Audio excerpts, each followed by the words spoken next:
कियो विद्यार्थी सब केहन छियै? आशा करै छी कि अहाँ सब गोटे नीक होइब।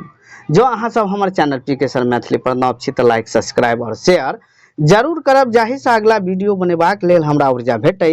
आ संगे संग घंटी वाला बटन के सेहो दबा लेब ताकि हमर सबटा वीडियो के नोटिफिकेशन अहाँ लग पहुँचे। आजुक वीडियो अछि जे विद्यार्थी लोकनि 2024 में इंटर अर्थात 12वीं के परीक्षा देने रहियन, हुनका सबके आब इंतजार के घड़ी समाप्त भेल। आइ जे छै अहाँ सबके 1:30 बजे मोटा मोटी दोपहर 1:30 से 2 बजे के बीच श्री आनंद किशोर अध्यक्ष जे भेलनि बिहार विद्यालय परीक्षा समिति का, हुनका द्वारा ई अहाँ के घोषणा देल गेल अछि, नोटिफिकेशन देल गेल अछि कि 23 तारीख के जे छै 23 तारीख तीसरा महीना 2024 देखियो जे 1:30 बजे अहाँ सबके रिजल्ट घोषित क देल जायत।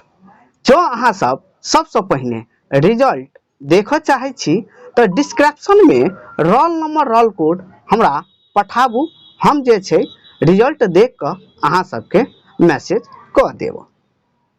यदि अहाँ सब लाइव जुड़ऽ चाहे छी तो हम 1:30 बजे हम लाइव आबि रहल छी। लाइव एला के दौरान अहाँ सब रोल नंबर रोल कोड जे छै से हमरा अहाँ पठाएब, हम जे छै से अहाँ सबके रिजल्ट देख क हम अहाँ सबके पठा देब। और आई चैनल का जो मैथिली से संबंधित कोनो भी प्रकार का जानकारी चाहे छी, आगामी में अहाँ सबके बहुत काज आयत, तै लके एहि चैनल के अहाँ सब सब्सक्राइब कर लिया और आगुओ पठाबी ताकि आरो विद्यार्थी लोकनि के काज अबै। और संगे संगे हम माँ भगवती से कामना करै छी कि अहाँ सबके रिजल्ट बहुत नीक जाए। धन्यवाद।